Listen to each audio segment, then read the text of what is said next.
Alors, bonjour. Voilà. Alors, je ne vois pas les participants, mais tout va bien. Alors voilà. Pourquoi le profil art et design? C'est quoi le profil art et design? Le profil art et design, c'est un profil qui vous permet, à travers les projets pratiques, de développer votre créativité dans le domaine des arts, dans le domaine de design, des projets tels que la fabrication des objets, la sculpture, le dessin, le design graphique, l'illustration. Euh, et ça vous permet de développer des habiletés plastiques et aussi des technologiques, car on va utiliser aussi les nouvelles technologies de fabrication, l'infographie pour faire le design graphique. Alors, on fait du design graphique à la main et par infographie. Et c'est pratique, ça, cette espèce d'approche interdisciplinaire vous permet de vraiment euh, aller plus loin dans les arts et le design et voir qu'est-ce que vous aimez à travers les 2 années de cours.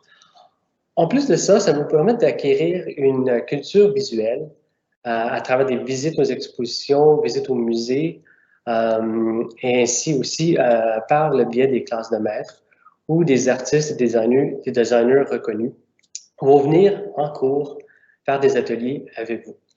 Alors, on va regarder un peu la grille ici du cours du profil d'art et design parce que ce profil-là, il s'intègre dans un tronc commun.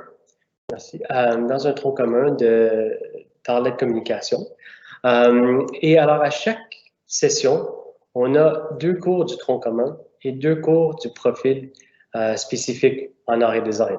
Alors, si on regarde, par exemple, la session 1, on a un cours de médias, atelier de création et histoire de l'art et de société. C'est des cours avec tous les étudiants du profil dans la communication, alors le tronc commun. Et après les 2 cours d'art et design, ligne, forme et couleur, et art et design, objet, matérialité et espace, les cours de 2D et de 3D en art de design de profil de base, vous allez le faire seulement avec les étudiants du profil. Et après, il y a un cours de TIC aussi dans la communication. On va commencer, on va regarder les cours et la grille à travers les cours du profil. Alors, je vous présente ma collègue, je vous laisse ma collègue présenter le cours de première session. Bonjour tout le monde, mon nom est Audrey-Maude McDuff, donc je suis une des professeurs du profil. Je suis contente de vous parler ce soir. Donc oui, je vais vous parler du premier cours en fait que vous allez faire, première session, le cours qui s'appelle Art et design, ligne, forme et couleur. C'est un cours où on réalise des productions en 2 dimensions. Donc peut-être Sébastien, tu peux leur montrer un peu, on va vous montrer des productions en vous expliquant un peu là, puis le mettre en mode présentation pour qu'on voit bien... pas juste le PowerPoint. Donc, oui, voilà, je vous parle un peu. Donc, c'est un cours où on réalise des productions en 2D, on introduit les techniques du dessin, on va parler aussi, on va introduire un peu le design graphique, donc des choses qu'on introduit puis qu'on va pousser beaucoup plus dans les cours qui suivent. On se familiarise avec beaucoup de matériaux, les ombres et lumières, les contrastes.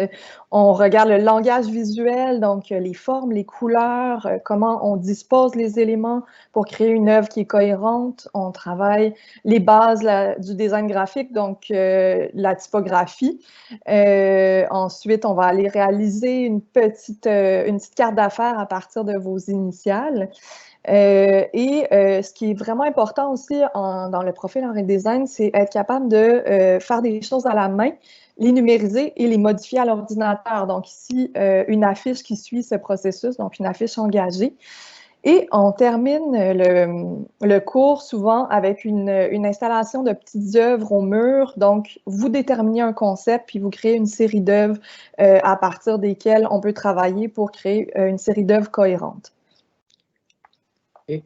Alors, le cours en parallèle, avec ça, le cours en parallèle de 2D, c'est le cours de 3D, où là, on va regarder la tridimensionnalité des objets et de la sculpture. Alors, on va peut-être faire des sculptures. Alors, ici, on va regarder un buste, alors la sculpture figurative en intégrant des objets. Et à travers ce cours-là, on va faire des exercices pratiques de sculpture et de maquette et de présentation. Alors, ici, un projet où est-ce qu'on a pris une maquette, on parle de la maquette et à travers des applications numériques, on va faire des installations in situ virtuelles pour contextualiser la sculpture. Et on va faire des expérimentations. Ici, on va utiliser la lumière comme objet sculptural et éventuellement aussi regarder des projets de design tels que celui-ci, où est-ce qu'on va regarder non seulement comment esquisser l'objet, mais ici aussi comment le modéliser et faire une impression 3D. Alors ici, c'est un projet de aiguisoir, alors un porte-aiguisoir. On est parti du dessin à la fabrication numérique de l'objet. Et dans un contexte particulier comme on est maintenant, cette session, on utilise une nouvelle technologie pour faire des jouets pour enfants, alors en coopération avec l'école de maternelle. On est parti de leur dessin et on fait des jouets en découpe numérique à partir des dessins de mes étudiants. Tout au long de ces deux cours-là, on a des visites d'exposition et on a des classes de maîtres, des fois des visites d'exposition avec des artistes et des designers et des classes de maîtres qui vont venir nourrir le contenu du cours. Je vous présente maintenant un autre collègue ici qui va présenter le cours de dessin et illustration. Bon, alors je vais vous présenter le cours de dessin et illustration ici, comme ça. Alors, c'est un cours où est-ce qu'on regarde non seulement le dessin d'observation, alors on va partir du modèle vivant, on va vraiment regarder comment faire les ombres et lumières, vraiment l'observation, vraiment savoir comment dessiner. Et après ça, on va utiliser ces capacités-là pour faire des dessins plus expressifs, pour vraiment regarder le langage de c'est quoi le langage 2D du dessin. On va faire des expérimentations pour vraiment aller partout dans le dessin, voir comment l'utiliser de façon expressive et illustrative.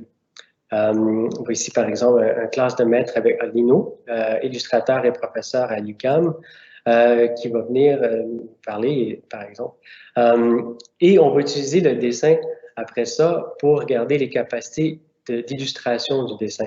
Alors, des carnets à partir de textes poétiques et aussi la bande dessinée. Alors, à partir d'un texte narratif, comment on va venir travailler l'image, travailler le dessin.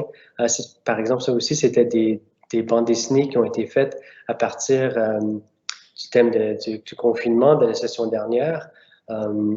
Et voilà. Alors, on arrive après ça au cours de la session 2, sculpture et design de l'objet. Ici encore, on va pousser encore plus loin les capacités qu'on a vues dans le premier cours. On va encore partir de maquettes, mais là, on va explorer comment travailler le métal, le bois, le moulage, comme c'est ici. Alors, on va utiliser le métal et le bois dans ce projet-ci, par exemple, c'était de faire des objets lumineux. Ici, on va même utiliser l'impression 3D, alors avec le métal, le papier, le bois, et les LED et l'impression numérique pour faire les lumières. Et puis parfois aussi, on va aller faire des ateliers. Alors ici, on est allé à Lambert et Fils, fabricants de lumière, voir comment ils fabriquaient leur lumière et faire un atelier de design. Aussi, on va regarder le bois. Alors, on va vraiment que vous touchiez aux matériaux pour que vous compreniez les matériaux. C'est très important pour un designer ou un artiste de comprendre les capacités du matériel. Alors, par exemple, ici, c'est un projet parce qu'on partait d'un morceau de bois pour travailler les capacités physiques du bois et sculpturales du bois. On va aussi travailler le plâtre, le moulage, comme ça. Ici, un projet d'objets anti-individualistes. Alors, un projet qu'on peut, par des objets ludiques qu'on peut partager et aussi des projets de détournement d'objets. Alors, regardez les capacités sculpturales quand on prend un objet, on le détourne et de l'installer, qu'est-ce que ça fait? Des fois, dans ce cours-là aussi, on va aussi regarder les capacités du corps pour être la sculpture. Alors, comment est-ce que le corps dans l'espace devient sculptural avec des prothèses, des extensions du corps? Ça encore, c'était un projet la session dernière. À la mi-session, on s'est retourné de bord. On a commencé à faire des sculptures de le corps dans l'espace, les corps dans la ville. Et aussi, on a fait des designs de masques. Alors, à partir d'objets qu'on avait à la maison, on a fait des designs de masques artistiques, ludiques, voilà, sculpturales. Voilà. On arrive aussi à la session 3, alors en deuxième année. Alors là, en première année, on a eu les bases, on continue. On arrive au projet, au cours de peinture, sérigraphie et approche hybride à l'automne. Alors ça, c'est un cours où on va commencer à regarder la peinture, autant la peinture illustrative. Alors ça, c'est un projet que j'appelle un anti-portrait. Et aussi, on va regarder comment travailler la couleur, regarder l'espace, la lumière, tant figurative que de façon abstraite. Et dans ce cours-là aussi, on va regarder la sérigraphie. La sérigraphie, c'est une méthode d'impression traditionnelle qui nous permet de travailler avec la couleur en aplat et avec des images pour créer des affiches. Et alors là, c'est vraiment un cours où on va expérimenter avec l'affiche et l'affiche virtuelle, autant sur le linge qu'en situation. Alors, une autre classe de maître avec Sébastien Lepine, affichiste, où on a développé aussi un projet de street art virtuel où on faisait des affiches à l'intérieur et on allait dans la ville virtuellement les placer. Aussi, on va regarder les capacités pour le collage, le dessin, l'illustration, vraiment créer un langage graphique riche et fort. On arrive à la session 3, session d'automne, et là, ça, je pense que Sophie Lanto, je vous la peux présenter, design graphique et portfolio. Oui, bonjour, ça me fait plaisir de vous rencontrer. Donc, je vais vous présenter le cours de design graphique et portfolio. Moi aussi, j'enseigne au profil avec mes deux collègues. Donc, dans ce cours-là, c'est vraiment un cours de design dans lequel on va approcher la typographie, donc travailler avec des lettres. On va travailler aussi le rapport texte-image. Donc, on travaille comme si on avait des clients, si on veut. C'est vraiment dans une production, dans un but de design. Donc, le rapport texte-image à travers des pliants. On va travailler aussi l'agenda du collège. Donc, il y a un petit concours qu'on fait et chaque année, l'agenda il y a un nouvel agenda et c'est un étudiant de notre profil qui le design. On va travailler par la suite un petit peu l'habillage, donc le packaging, si on veut, et pour faire des objets tridimensionnels, excusez-moi, et travailler avec une image, une marque spécifique. Et tranquillement, on se déplace à la fin pour faire un projet d'affiche culturelle. En fait, c'est une affiche pour la pièce de théâtre qui est jouée par les étudiants du profil théâtre. Donc, on fait leur affiche pour annoncer leur production. On travaille sur leurs billets, le track et tout ça. Et la session se termine par le portfolio. Alors, le portfolio, c'est ce qui vous permet d'entrer à l'université. Donc, on le fait sous forme d'un petit livre avec le logiciel InDesign, dont chacun a son portfolio, qui est un peu un résumé de toutes ces productions qui ont lieu depuis le début de la session. Et on l'imprime, et après ça, vous avez comme ce petit contenu contenant et contenu, qui vous permet vraiment de mettre en valeur vos œuvres. Oui, je vais prendre la parole pour le dernier cours. En fait, le dernier cours du profil, dernier cours pratique, là, où on met en application les compétences que vous avez acquises dans le profil durant les 3 sessions précédentes. Donc, c'est plus des productions exploratoires en art et design. Ici, par exemple, une animation GIF.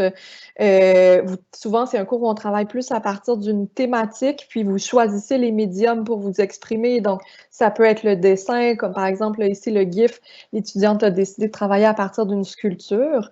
Par la suite, on va aller aussi travailler la vidéo d'art, l'installation vidéo, donc une projection d'une vidéo que vous créez sur un objet sculptural. On peut vraiment investir l'espace, ça c'est dans nos ateliers.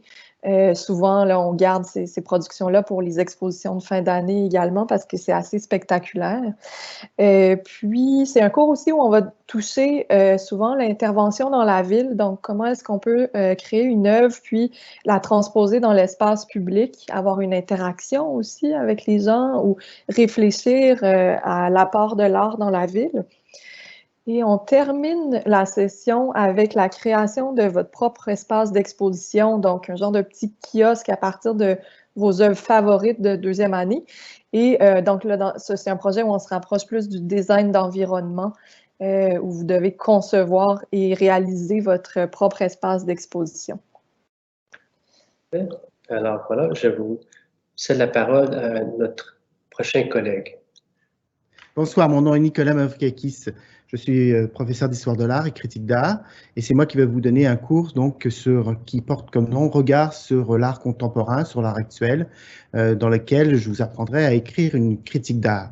Donc c'est un cours qui déjà vous apprendra les genres qui existent en art contemporain de nos jours. On parlera d'installation, d'art conceptuel, d'art relationnel. On parlera bien sûr de genres plus traditionnels, peinture, sculpture, photographie. On ira visiter pas mal d'expositions pour voir qu'est-ce qui se passe sur la scène montréalaise, dans des centres d'artistes, dans des musées. Il y a même un voyage qui est prévu à New York pour aller voir des expositions. Je vous donnerai quelques outils théoriques pour les comprendre, ces expositions. Quelles sont les approches postcoloniales, postmodernes, féministes, les théories de genre, même les théories queer. Qu'est-ce que ça veut dire? Eh bien, on le verra dans ce cours-là. Et le but de tout ça, ça sera évidemment de vous faire écrire une critique. Donc, on lira des critiques dans des journaux, la presse, Le Devoir, des revues spécialisées comme Espace Culture, des revues aussi aux États-Unis, Art Forum. Et en bout de ligne, vous serez capable d'effectuer un jugement critique, sans être méchant envers l'artiste, là, en étant juste et honnête. Donc, vous effectuerez une lecture de cette œuvre, on appréciera les qualités et peut-être les quelques défauts qu'il peut y avoir dans une œuvre. Et à la fin de ce cours, donc, vous aurez une excellente connaissance des artistes actuels au Québec, au Canada et même sur la scène que l'on nomme internationale. Voilà, j'ai hâte de vous voir. Merci, Nicolas. Alors, on finit le parcours après les 2 années avec une exposition Point d'art. Parfois aussi, on est allé à l'extérieur des murs faire des expositions telles la Maison de la Culture Côte-des-Neiges, comme c'est ici. Alors, c'est des événements où est-ce qu'on va présenter toutes les œuvres que vous avez faites dans les 2 dernières années. Et c'est le grand événement rassembleur de tous les projets en art et design. La session dernière aussi, on n'a pas arrêté quand même. On a fait une version virtuelle de l'exposition pour présenter les œuvres des étudiants. Alors, les débouchés, vous vous dites, OK, qu'est-ce qu'on peut faire avec art et design? Les débouchés sont très vastes. Ça dépend des cours complémentaires. Possiblement, des fois, il faut aller chercher des cours complémentaires en mathématiques, mais comme vous savez, à Brébeuf, on a un cours complémentaire de plus. Vous pouvez aussi prendre des dessins techniques et un cours d'architecture et innovation scientifique pour complémenter si vous voulez encore être plus intéressé par le design ou l'architecture.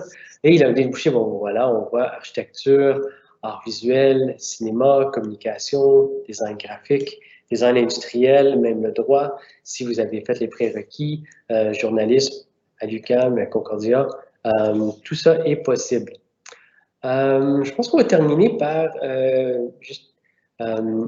Florence Larrivée, une étudiante de première année, vous donner un petit témoignage de comment ça se passe en ce moment. Oui, donc c'est ça, je m'appelle Florence. Je voulais juste dire, dans le fond, c'est ça mon expérience pour ma première session. Donc, d'abord, je dois dire que j'aime beaucoup qu'on teste plusieurs logiciels différents, plusieurs médias différents aussi. Je trouve ça super intéressant, puis c'est ce que je cherchais dans ce programme-là. En fait, je voulais vraiment explorer plusieurs choses, puis c'est ça que j'ai eu.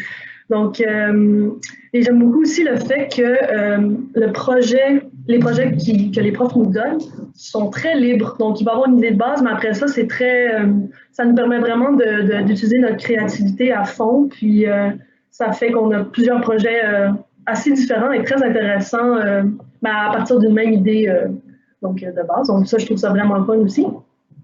Puis, évidemment, bon, il y a eu la COVID, le coronavirus, donc ça a rendu que ça fait que les cours maintenant sont à distance, tout ça. Mais j'ai vraiment eu une super belle expérience pour ce qui est des cours en ligne, parce que les profs sont facilement rejoignables. Vraiment, là, on écrit un petit message, puis j'ai toujours une réponse assez rapidement. Puis aussi, avec le professeur attitré, ça nous permet vraiment d'être beaucoup plus à l'aise si on a des questions pour nos horaires, pour nos travaux, s'il y a quoi que ce soit, si on a des inquiétudes, on a juste à leur envoyer un message, puis on peut faire des rencontres, tout ça. Donc, ça fait que l'expérience est beaucoup plus agréable. Puis c'est ça enlève beaucoup de stress. Donc, j'ai eu une super belle expérience pour ma première session. Donc, voilà.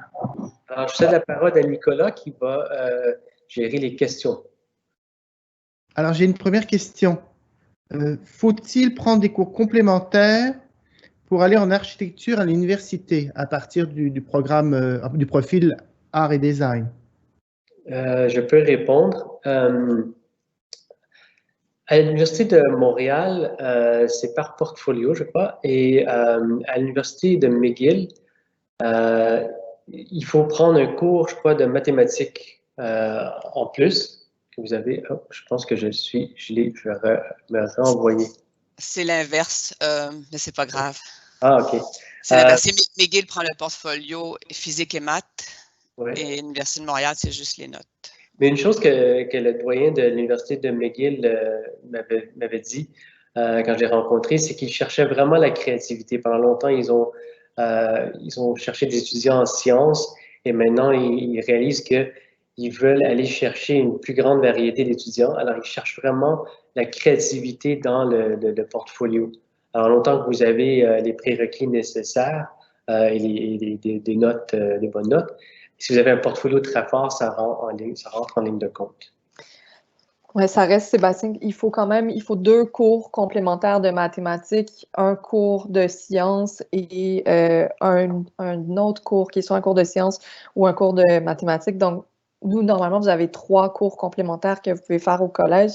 Donc, ce serait à vérifier là, pour McGill. Mais pour l'UDM, on a plein d'étudiants qui rentrent en architecture à l'UDM. Ça ne prend pas les sciences pour rentrer. Une chose que j'avais oublié de dire, c'est Audrey Maud McDuff, que vous voyez à l'écran maintenant. Elle aide en 3e session, en plus de faire le portfolio que vous faites en design graphique, on a un professeur attitré qui vous aide à préparer votre portfolio, encore le peaufiner pour les programmes que vous choisissez pour l'université. Justement, il y a une question là-dessus. Pourriez-vous expliquer un peu plus les portfolios, comment ça va se réaliser? Oui, ben, je peux l'expliquer vu que je suis déjà à l'écran. En fait, on fait un premier essai portfolio dans le cours de design graphique et portfolio. Donc, dans ce cours-là, c'est un premier essai. Tout le monde doit le faire, peu importe si vous avez besoin d'un portfolio pour rentrer à l'université. Puis par la suite, à la 4e session, il y a vraiment un suivi personnel qui se fait avec chaque étudiant. Donc, souvent, on a peut-être 3, 4 rencontres au courant de la session où on regarde vos œuvres, où on sélectionne les meilleures œuvres en fonction du programme dans lequel vous voulez entrer.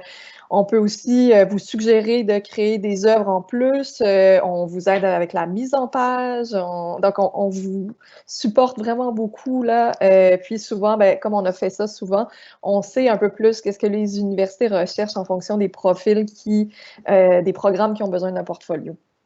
Je voudrais juste peut-être vous parler des lieux physiques. On a quand même on a 2 très grands ateliers, 3 en fait, un pour le dessin technique plus spécifiquement, un qui est plus un atelier de dessin, peinture, et on a un immense atelier pour la sculpture, menuiserie, atelier pour le métal, sérigraphie.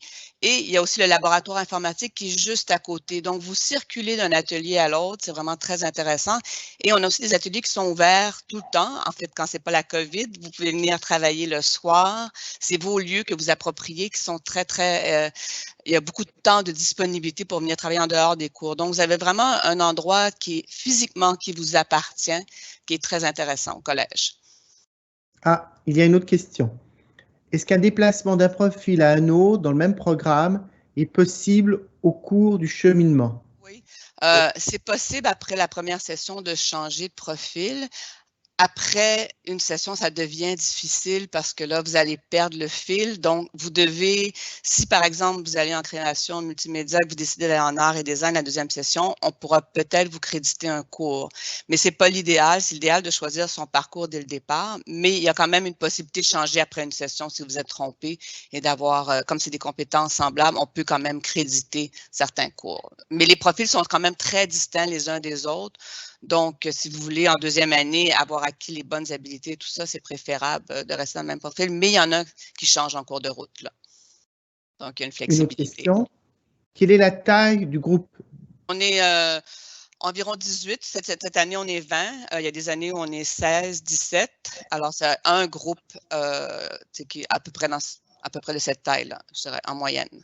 Donc, des petits groupes qui permettent que tu connais très bien tes élèves. Ah oui, on vous connaît très, très bien. Connaît, oui. Ouais, puis vous êtes dans les ateliers après les cours, avant, donc on a vraiment. Puis si vous n'êtes pas dans les ateliers, parce qu'on est en ce moment en mode à distance, on est sur Teams, on vous parle individuellement. Donc il y a vraiment un suivi, on apprend vraiment à se connaître, c'est très, très proche. Vous allez croiser tous les professeurs au cours des sessions, même si vous n'avez pas un cours avec chacun d'entre nous à chaque session. C'est un beau profil. En fait, les étudiants aiment ça. En général, tous ceux qui commencent avec nous restent avec nous. Je dirais que c'est vraiment, je pense que tout le monde aime l'atmosphère aussi du lieu, des ateliers. Justement, c'est très varié. Il y a vraiment beaucoup de possibilités entre la sculpture, le dessin, apprendre les suites Adobe, travailler sur Photoshop, faire un peu de vidéo. C'est vraiment vous toucher à beaucoup de choses qui vous permettent d'accéder aussi au domaine du design et des arts visuels. Donc, c'est vraiment interdisciplinaire et ce qui fait que quand vous arrivez à l'université, vous avez vraiment une bonne préparation aussi. Vous êtes capable de développer des concepts, des idées. Oui, vous avez une préparation qui est très variée, en fait. Moi, je me permets une question, Sophie. Design à l'université, c'est contingenté? C'est très contingenté. Oui. L'UQAM est un des programmes vraiment, une des universités vraiment très, très réputées au Canada. Et on arrive à faire rentrer beaucoup de nos étudiants qui font une demande pour aller à l'UQAM et qui vont ailleurs aussi. Il y en a qui vont à Québec, il y en a qui vont à Concordia, mais c'est très contingenté, mais on a vraiment un taux de succès très grand, malgré qu'on soit en compétition avec des gens qui ont fait plus de cours. On a un taux de succès, je dirais, à 80% à date là, dans nos entrées à l'UQAM. Ouais. Même si on offre une formation donc plus généraliste. Quel serait l'avantage d'une formation généraliste? Alors, tiens, je fais l'avocat du diable. Développer des idées. En fait, les professeurs, tous nos étudiants qui sont à l'UQAM nous disent qu'ils sont vraiment très, très bons parce que les professeurs les apprécient parce que justement, ils ont des connaissances extérieures et pas seulement techniques. Donc, ils ont approfondi vraiment au niveau de la culture, au niveau du visuel. Ils ont élargi leurs connaissances. Ils sont capables de développer des concepts qui est vraiment quelque chose qui est très recherché. Et nous, on travaille vraiment dans cet esprit-là avec vous.